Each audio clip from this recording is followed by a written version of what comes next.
여기까지 정리하시죠. 네네네. 오늘 열띄어가지고 네네네. 제가 양쪽에서 이렇게 말씀을 해주시니까 귀가 얼얼하네요. 네. 네.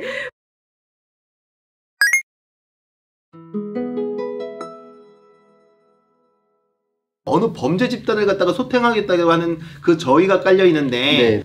이런 정책이 부각되니까 막 우리를 다 이렇게 불법을 저지르고 있는 사람을 평가하는 거 아니냐 이렇게 보시기보다는 공정한 사회에서 정해준 테두리 안에서 이루어지면 아무 문제 없다. 또 변화하는 부분이 있죠. 고교체계 평준화, 자사고, 외고, 국제고가 일반고로 전환된다는 이슈가 계속해서 나오고 있어요. 그 네. 부분에 대해서 조금 얘기 나눠볼까요? 일단 그 자사고, 외고, 국제고 혹은 농어촌 자율학교 이런 학교들이 일반고로 전환되는 것에 대한 정책 결정은 이미 돼 있고요. 네. 근데 문제는 뭐냐면 이게 초중등교육법에서 법으로 정한 게 아니라 그 법에서 시행령에서 정해서 운영하도록 돼 있어요. 근데 시행령은 행정부에서 결정하면 되는 거거든요. 그러다 보니까 요번 이미 시행령 개정이 됐습니다. 그래서 2025년도에 즉 고교학점제가 도입된 2025년도에 외고, 국제고, 자사고 그리고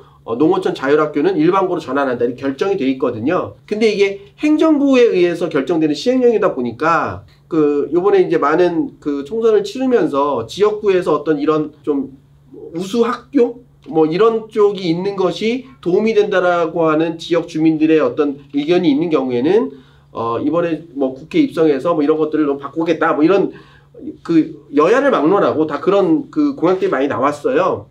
그러다 보니까 일반고로 전환되지 않을 수도 있다는 기대감이 되게 많이 있었거든요. 하지만 지금 이번 총선 다 지나고 나서는 외고, 자사, 국제고의 일반고 전환은 이제 기정사실화 돼 있는 거라고 지금 정책의 방향을 이해하시는 게 좋으실 것 같고, 그렇게 나아가면서 일반고로 전환됐을 때 우리가 어떻게 아이들의 학력차나 이런 것들이 없는 조금 더 공정한 학교 체계로 유지될 것인가, 여기에 대해서 우리가 좀 관심 갖고 만들어가야 되지 않을까 그렇게 생각을 해봅니다. 일단은 자사고, 외고, 국제고 이거 일반고로 전하는 거 반대잖아요. 반대고요. 예전에 서울대 폐지론이라는 게 나왔었습니다. 네.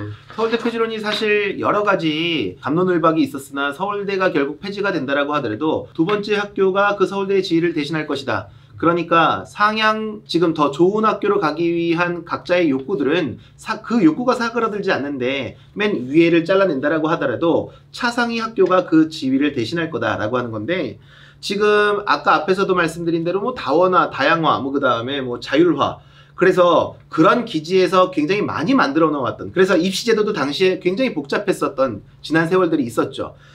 모든 학교가 사실 다 자율화 되어야 된다라고 봅니다. 근데 다 풀어주려고 하다 보니까 지금 교육 자체가 일부 아직도 일원화된 모습들이 많이 남아있는데, 이를테면 지금 각 학교에 가시면 초등학교 한번 예를 들어 볼게요. 중학교, 고등학교도 마찬가지고요. 학교 학습 목표라고 있습니다. 학습 목표라는 게 칠판에 지워지지 않게 단원 학습 목표 쓰여 있는 거죠.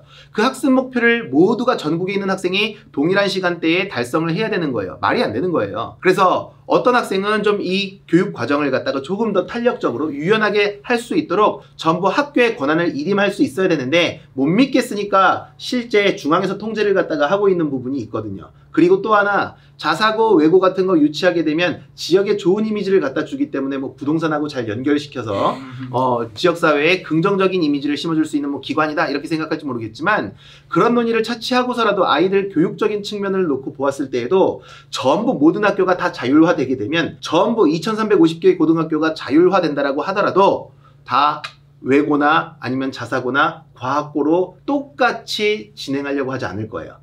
대입을 위한 학교도 있고, 사실 여기서 특화된 학교들도 있고, 교장 선생님의 어떤 의지라든지 아니면 교육 철학에 따라서 선생님들의 아니면 지향하는 가치에 따라서 다양한 학교가 많이 만들어질 수 있어요. 지금 서울에 있는 학교 지금 한 반에 몇 등이어야 갑니까? 평균적으로 반에서 2등 안에는 들어와야, 혹은 3등 안에는 들어와야 서울에 있는 대학 진학할 수 있어요. 그럼 나머지 30명 중에서 3명 제외하고 20명 이상은 그럼 어디를 가야 되느냐? 원하지 않는 지방대 가야 되는 거예요. 그런데 이런 비생산적인 구조를 해결하기 위해서는 서울대를 없애고 자사고를 없애는 게 문제가 아니라, 오히려 하고 싶은 교육적 가치를 더 많이 펼칠 수 있도록 더 자율화시켜줘야 되는 거 아니냐.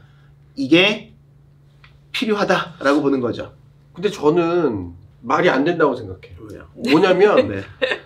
어떤 제도가 만들어져도 모든 아이들이 서울에 있는 상위권 대학 가고 싶다면 모든 아이들이 여기서 늘 수 있나요?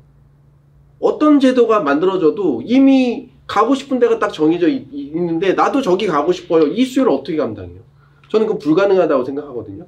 이게 꼭 특정 업체를 얘기해서 이게 좋은 게 아닐지도 있겠지만 모두가 구글을 다 가고 싶어요. 그래서 나도 가고 싶어요. 나도 가고 싶으면 다 보내야 되나요? 현실적으로 불가능한 얘기잖아요. 근데 지금의 문제는 외고 자사고 전국 단위 자사고 혹은 지역에 있는 농어촌 자율학교 이런 학교를 다니고 있는 애들이 등록금을 내고 많은 등록금을 받아서 이 아이들의 교육적 혜택을 많이 주는 학교가 딱 있다 보니까 우수한 애들이 다 거기 몰려요. 그러니까 그 학교를 가면 오히려 밑에 있어도 학교에서 학교가 좋은 학교니까 얘를 높게 평가해주고 또 그러다 보니까 모든 우수한 아이들이 자원이 쫙 흡수되니까 지역에 있는 아까 2,300 몇 개의 학교의 대부분은 패배자가 돼 있는 거죠. 과연 이게 우리가 지향하는 이 사회의 모습인가를 볼 때 그건 아니다. 오히려 우수 자원이 모든 학교에 다 골고루 분포된다면 사실 공부 잘하는 애가 어디에 있건 좋은 대학 가야죠. 그런데 이 아이들이 모든 일반고에 골고루 분포된다면 그 안에서 다양한 어떤 형성이 될 것이고 그 중에 우수한 인재는 뽑혀간다. 다만 잘난 애들끼리 모여있고 못난 애들끼리 모여있는 그런 구조가 과연 우리 사회가 지향하는 모습은 아닌 것 같다. 그래서 지금 외고 국제고 자사고의 일반고 전환과 더불어 정책 위반자들이 우리의 정책의 가장 핵심 요소는 각 학교가 지금 현재 갖고 있는 교육과정 그대로 유지 가능하다. 외고라면 다양한 전문 외국어 교육을 일반고로 전환을 할 수 있다. 단 그런 교육을 받고 싶은 많은 아이들은 공통교육과정을 흡수해서 이 거점 학교에서 그런 교육을 받게 하자. 또 다양한 수준별 교육을 커리큘럼으로 늘려놔서 아이들이 나는 심화 영어를 듣고 싶다면 심화 영어 듣되 난 기초 영어가 안 돼 있다면 기초 영어를 들을 수 있는 그 안에서 수월성 교육을 일반고 안에서 진행하도록 해보자. 그런 식으로 지금 방향이 진행되는 것이기 때문에 사실 저는 이런 일반고 전환이라고 하는 패러다임은 좀 필요하다고 보여지는데 아까 말씀드린 것처럼 일반고 안에서 우수한 아이들이 뭔가 그들의 그 학습 욕구를 충족시키지 못하는 교육이 이루어진다면 혹은 그 밑에 처져 있는 아이들이 교육에서 소외되는 현상이 벌어진다면 그 부분들에 대해서는 앞으로 교육의 어떤 제도로 이것들을 커버할 수 있는 그런 보완은 필요하다 이렇게 생각을 하고 있습니다. 어차피 자사고 외고가 없는 지역 네. 혹은 자사고 외고가 있어도 네. 사실 그 지역에서 엄마들이 혹은 학생들이 더 선호하는 학교는 분명히 있어요. 네네네. 일반고를 포함해서요. 네네네. 그러다 보니까 자사고, 외고, 국제고 이런 학교들이 지금 다 어떤 학교들이냐, 또 선호를 더 가고 싶어하는 선호하는 학교들이 어떤 학교들이냐, 대학 잘 가는 학교예요. 아까 지금 패배자들이 모여있는 학교, 좋은 학생들이 모여있는 학교, 네. 학교를 이제 이분법으로 이제 나누었는데, 맞아요. 그런데 그렇게 나누었는데 왜 패배자를 양성을 하느냐? 전부 다 국영수 가서 하고 있어서 그래요. 전부 다 대학 가는 걸 미덕으로 생각하기 때문에 그래요. 그러니까 대학을 가기 위해서 열심히 국영수 가서 다시 말해서 지금 수능 가르치고 활동 내역 보강하는 그런 학교들 안에서 A등급, B등급, C등급이 있을 수 있지만 지금은 일부의 A등급과 모두의 C등급이 있는 상태다 보니 전부 자율권을 넘겨주면 각자 알아서 대학 가는 것만 미덕으로 생각하는 코스로 운영되지 않는 다양한 코스들이 운영되고 전개될 수 있다. 그런데 전국에 1부터 저쪽에 2350까지 물론 일부의 특성화 고등학교, 마이스터 고등학교를 제외한다라면 전부가 다 대학 가는 것 자체의 목적을 두고서 다 달려가다 보니까 그러면 지금 아까 앞에서 말씀드린 대로 지금 외고나 자사고 없앤다라고 해서 또 그 지위를 다시 말해서 선호하는 학교를 지망받을 수 있는 그 지위를 유지할 수 있는 학교가 또 탄생한다라는 거지. 근데 이게 일반고 전환의 시점을 잘 보셔야 돼요. 이게 뭐냐면 고교 학점제가 도입되는 그 해에 자사고, 외고, 국제고를 일반고 전환한다는 거거든요. 그건 무슨 얘기냐면 각 학교별로 일반고라고 다 똑같은 게 아니라 지금에 있는 모든 그 학교에서 그 교육 총론에 있는 다 이대로 가는 것이 아니라 2022년도 교육과정 개정하고 고교 학점제 도입하고 각 학교에서는 말씀하신 자신들의 학교에 맞는 다양한 수업들을 개설하고 아이들은 나에게 맞는 수업을 듣되 우리 학교가 개설한 과목이 마음에 안 든다면 공통교육 과정을 통해서 다른 학교에 있는 수업을 들을 수도 있고 혹은 지역사회 또는 사전협의된 대학의 어떤 수업을 들을 수도 있고 이런 다양성을 흡수한 다양성을 수용한 일반고를 만들고 이때 자사고와 외고 국제고도 일반고 속에 들어와서 그런 자신이 갖고 있는 장점을 그대로 펼쳐내라. 사실 이게 그대로 될 것이냐에 대한 퀘스천 마크는 있을 수 있으시겠지만 정책적 방향성은 그것이고 그렇다면 아까 말씀하셨던 일반고로 전환돼서 다 획일화된 교육 다시 그 틀 안에 들어가는 거 아니냐 이 우려는 좀 내려놓으셔도 되지 않을까 이런 생각을 해보는 거죠. 획일화된 교육을 말씀을 드리는 것이 아니라 네. 아까 말씀하셨던 자사고나 외고가 일반고에 편입되어야만 네. 자기의 역량을 펼칠 수 있는 부분이 일단 아닐 것이고 그러니까 지금의 현재 상태 자사고의 지위, 외고의 지위를 가지고 그 역량을 갖다가 펼치는 것 자체가 문제가 안 되는데 아니죠. 그걸 굳이 아이를 먼저 선발한다는 게 문제죠. 그들이 전기고 내지는 혹은 어떤 그러니까 사립학교로서 이 등록금을 많이 받고 이것으로 인해서 일단 들어가는데 단계가 걸리고 그 단계에 들어갈 수 없는 아이들만 분리돼서 일반고와 이런 이 계층이 나눠지는 것들을 없애고 그게 중요한 것 같아요. 그러니까 우선 선발권도 없애고 모두가 그냥 평등하게 내 주변에 있는 학교 혹은 자기가 주변에 선호하는 자기의 개성에 맞는 학교를 갈 수 있도록 만들고 그 안에서 그 학교가 지향하는 그 철학을 펼쳐내라. 고교학점제와 연관해서 네, 교육의 기회를 조금 네. 나누자라는 네. 말씀이신 그렇게 것 같아요. 해서 진행을 한다라고 하더라도 네. 궁극적으로는 결국 다 대학 가는 데 쓰려고 하는 거잖아요. 그렇게 다양한 학생들의 활동, 학교에서의 진행 상황들 결국 그게 그 결과를 대입으로 다 몰아세우다 보니까 실제 어떤 활동을 하든지 그게 대학 간에 도움이 돼 안 돼? 아니. 근데 이것도 되게 중요한데요. 자꾸 제가 시점을 얘기하는 게 2025년도에 고교학점제가 적용되고 네. 자사고, 외고, 국제고, 일반고 전환되면 이 아이들은 2028학년 입시를 치를 거잖아요.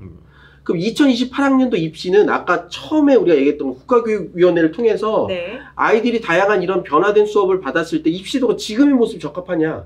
그러면 이게 적합하지 않다면 모든 아이들이 일반고에서 나에게 맞는 수업, 나에게 맞는 개성 있는 학교의 특성에 맞는 수업을 받았다면 그 수업을 잘 따라온 애들이 좋은 학교 가는 게 맞지 않을까?